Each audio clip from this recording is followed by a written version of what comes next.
Vandaag zijn we te gast bij Ine Verhaag. Ine Verhaag in Gulpen.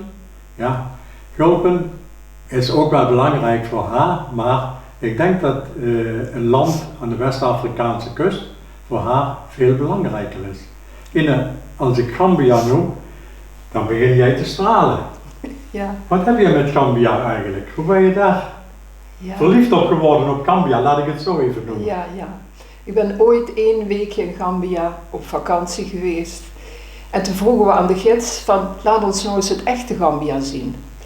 En toen zijn we op de echte plekken gekomen waar de mensen leven, hoe ze leven, hoe vriendelijk en gastvrij dat ze zijn.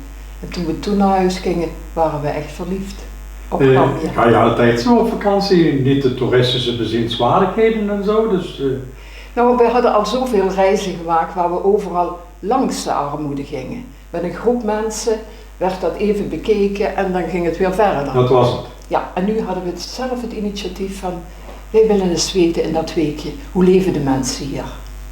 Oh, en Gambia, ja, als ik de nieuwsberichten de laatste weken hoor, dan zijn er verkiezingen geweest. Er is een president die nog in het land is, maar die heeft de verkiezingen verloren. Ja. De president die de verkiezingen gewonnen heeft, is in het buurland Senegal. Geïnaugureerd, ja. Ja. Dus ja, jij was er toen in... Ja. Ik had nog geïnformeerd bij het consulaat of het veilig was. Nou, het was toen nog rustig in Gambia. Maar het werd steeds nijpender. De winkels gingen sluiten, scholen gingen dicht.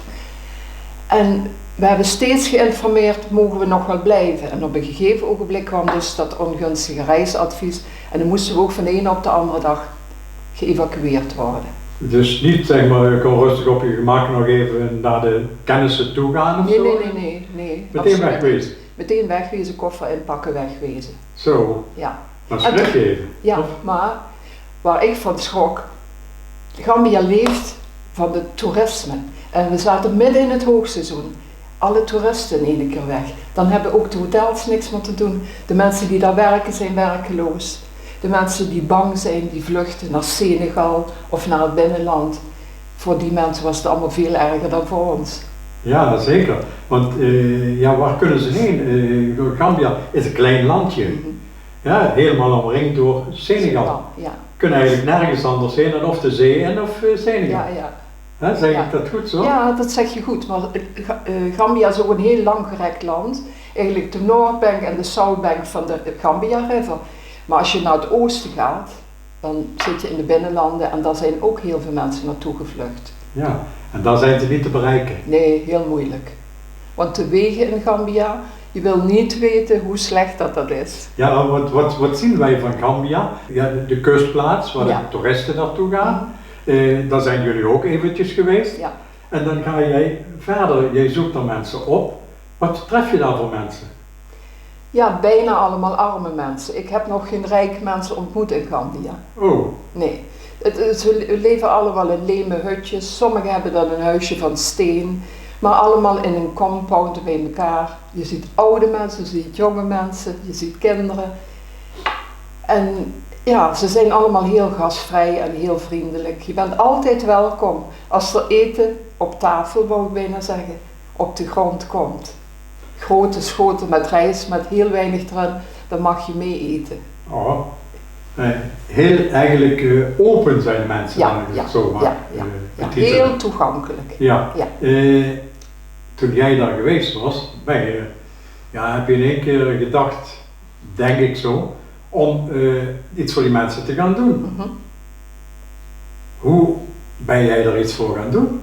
Weet je Jan, dan kom jij thuis en dan kom je in je eigen huis en dan denk je, jee, we hebben toch eigenlijk alles wat ons hartje begeert. En dan laat je dat niet meer los. En dan ga je met mijn schoonzusje, waar ik mee in Gambia was, ga je overleggen, wij kunnen toch wel wat doen. En zo is het begonnen. En dan in één keer staat Floortje voor de deur en die wil iets doen voor Moortje. Dan is de stichting Floortje voor Moortje geboren. Ja, we waren een naam aan het zoeken en we waren ergens op vakantie met een journalist. En we waren aan het praten, hoe zullen we die stichting dan noemen? En toen zei hij in één keer, vind je niks Floortje voor Moortje? En dat klonk meteen zo Ja. fijn in de oren. En we bedoelden daarmee Floortje, gewoon een Nederlands kind, voor een zwart kindje. Mhm. Ja, En dat ligt heel goed in het geheugen bij de mensen ook. tuurlijk. Ja. Maar behalve dat het goed in het geheugen ligt, wat doen jullie voor Gambia? Laat ik het zo even noemen. Hè, want ja, Nederland steekt miljarden in ontwikkelingshulp, landen over de hele wereld. Komt er niet zo'n klein beetje ook in Gambia terecht daarvan? Ja, men zegt van niet meer. Ja, Gambia is een heel arm land, maar er zijn vanwege alle natuurrampen, alles wat er gebeurd is, nog veel grotere plekken en meer mensen die honger lijden, die gebrek lijden. mhm. Dus Gambia zit daar niet meer in. Oh. Ofschoon het nog altijd een heel arm land is. Ja, dus zou je verwachten dat ja, een stukje van die ontwikkelingshulp daarheen gaat. Mm. Maar als dat niet zo is, hoe kunnen jullie helpen dan met Floortje? Ja, wij hebben die stichting opgericht met ons tweeën, omdat als je iets wil doen voor een land wat een beetje betekenis heeft, we wilden een school bouwen, dan moet je toch een foundation hebben, dan moet je je kunnen presenteren in Nederland. Anders, ja, dan wordt het kruimelwerk. En voor Maar- een school heb je toch veel geld nodig. Ja, zijn er geen scholen door de overheid? Jawel, zijn er wel, maar veel te weinig. Ja, Ja, en doordat de wegen zo slecht zijn, het zijn gewoon zandpaden, moeten kinderen soms 3 kwartier naar een school. ja. Maar ja, in Nederland is dat heel gemakkelijk. Hè? Een kind van 4 jaar is er verplicht om naar school te gaan. Is daar Daar ook niet? niet. Er is geen schoolverplichting, omdat er ook te weinig scholen zijn. Ja, Er zijn ook geen busverbindingen. Als je ergens naartoe wilt, moet je met een taxi of te voet. oh, Ja. heel apart dan. Ja, Hoe hebben jullie je daarvoor plaatst? ook zo. Op dezelfde manier? Ja, ook met een taxi. Als je Ja. ergens naartoe wilt, moet je een taxi. En er zijn er genoeg hoor. Er zijn soms zag je bijna door de bodem heen. Zo Ja. slecht, maar alles per taxi. Ja, daar hebben jullie iemand speciaal bij ontmoet, een contactpersoon die jullie daar Ja. willen hebben? Ja, meteen ook al de eerste week. Oh, Die man die reed in een busje van zijn baas. oei. En moest s'avonds alles afdragen. En wat wij als fooi hadden gegeven, mocht hij houden. En daar mocht hij dan met zijn gezin van leven. Oh, En toen kwamen we in Nederland en dachten, zo'n busje, zo'n Toyota, dat kan toch niet zo duur zijn? Het hoeft geen nieuwe te zijn. nee. Nou, we hebben een mooie gevonden, van 10 jaar oud. We hebben die laten verschepen. Oh, En die man die verdient hartstikke goed met zijn familie aan Nederlandse toeristen. ja, Neemt hij mee, gaat hij wat vertellen over het land. Heeft een goed bestaan nou. ja. Door een busje van €4000 wat we Ja. hebben laten gaan. Eigenlijk heb je een toeristengids van hem gemaakt. Ja, Hè? ja, hij wist ook heel veel over zijn land. Oh, dat is ook belangrijk Ja. om natuurlijk de toeristen te kunnen vertellen. Tuurlijk. En De de toeristen die, zoals we eerder al zeiden, alleen maar de kuststreek Meestal wel. Hè? Ja, meestal wel. daar in een hotel zitten en van het hotel naar het strand gaan en van het strand weer naar het hotel. Ja. Daar komen veel mensen voor, want Gambia is maar 6 uur vliegen. Ja, En dan zijn ze altijd verzekerd voor goed weer. ja, dat vooral. Ja, En daar gaan mensen voor op vakantie. heel veel Behalve mensen. jullie Ja. natuurlijk. Want, Ja. Gelukkig zijn er nog meer mensen die andere vakanties vieren Ja. dan aan het strand. Ja. Maar behalve de scholen enzovoort, wat kunnen jullie meer doen als Stichting Floortje voor Moortje? Wat zit binnen jullie statuten, zeg maar, wat jullie doelstellingen hebben? Ja. Moeten daar scholen komen, wat je net noemde? Moet er ook nog meer zijn voor de mensen?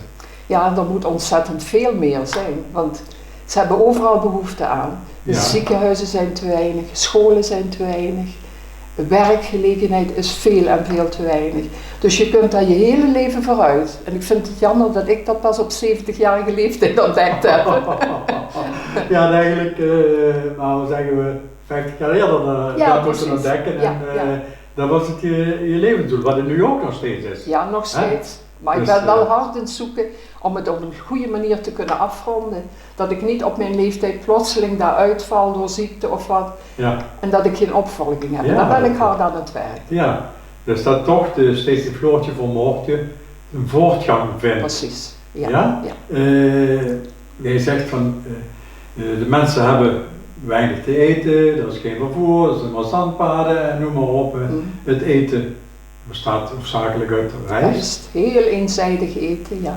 Ja? Ja. Sturen mensen dan wat rijst, als dat het enige is wat ze eten? Ja, Jan, we willen dat nu ook graag doen. We zijn op 2 februari een actie begonnen. Ja. Om in ieder geval, je kunt niet heel Gambia van rijst gaan voorzien. Nee. Maar in ieder geval de ouders van onze schoolkinderen willen we een zak rijst van 25 kilo. Dat kost €14 te laten verzorgen. We kennen daar mensen genoeg die in staat zijn om dat goed te regelen inmiddels. Ja. En dan zijn ze voorlopig even door de ergste zorgen heen. Dus als ik jou €14 geef, dan heb je kun je een zak rijst van 25 kilo. Hoe lang kan een gezin van man, vrouw, 2 kinderen daarmee daarvan eten? Dat is niet zo makkelijk wat je daar vraagt. Ja, ik weet dat dan weet ik wat ze met een zak rijst kunnen doen. Ja. Wij weten hier in Nederland dat met een kopje rijst je met 2 mensen van kunt eten. Ja, maar dan hebben we meestal een heleboel andere dingen eromheen. Precies. Zij hebben daar een klein beetje vis of een heel klein beetje pindasaus of zo. Het stelt niks voor wat bij die rijst is. Ja. Behalve als ze toevallig een groentetuintje hebben waar ze af en toe iets... Maar dan nog, hoe ver kun je die mensen helpen met die zak rijst? Het is ook maar een noodoplossing, voor het eerste nou. Ja. Ze zijn gevlucht naar Senegal of naar het binnenland. Al weken geleden zijn weer langzaam terug aan het komen. We hebben in die tijd helemaal niks kunnen verdienen als ze al een beroep of een inkomsten hadden. En nu is de nood heel hoog. Ja. Maar hoe kom je dan in contact met die mensen waarvan je denkt dat zij dat nodig hebben? Nou, via het hoofd van de school. Daar zijn ook de signalen van gekomen. De mensen staan te bedelen aan de school. Juf, hebben jullie niet wat rijst voor ons? En die signalen kregen wij door en toen dachten we, jee, dat klopt. Die mensen die hebben ook niks meer. Ja. En toen heb ik gedacht van, we gaan een brief opstellen. Alle relaties krijgen zo'n brief. Dus nogmaals, een bedelbrief, zoals jullie het noemen. Maar eigenlijk is het geen bedelbrief, het is een brief waarin je eigenlijk vraagt om mensen van noodzakelijke dingen te voorzien. Een zak rijst, waar een gezin dan even... Ja, zeker een maand, misschien wel 2 maanden als het een klein gezin is. Ja. Wat zijn kleine gezinnen, grote gezinnen daar? Nou, in een compound, ze leven allemaal in een compound. En daar zit opa, oma bij, daar zitten broers, zussen, kinderen daarvan. Het is altijd een hele kliek mensen die voor elkaar zorgt. En dat is natuurlijk wel heel fijn. Ja. In dit geval is dat heel fijn. Ja. In een ander geval, als jonge mensen een baantje vinden, dan wordt ook van hun verwacht dat ze ook zorgen dat de familie iets krijgt. Dus die schieten geen meter op. Nee, inderdaad niet. Ine, misschien is dat een leuke afsluiting van ons gesprek hier. Ik trek mijn beurs en ik geef jou €14 voor een zak rijst. Nou, geweldig Jan. Ja? Ja, geweldig. Als mensen dat thuis ook willen doen, hoeft niet met de beurs naar Ine te komen.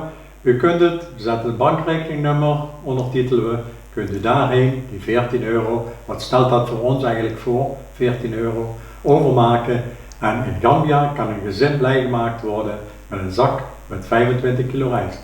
Dank voor jullie aandacht. En Ine, jij bedankt voor je gesprek. Als u nog meer wil lezen over ons werk, we hebben een website www.floortjevoormoortje.nl. Nou, daar staat het ook nog allemaal op. Ja, dankjewel. Bedankt.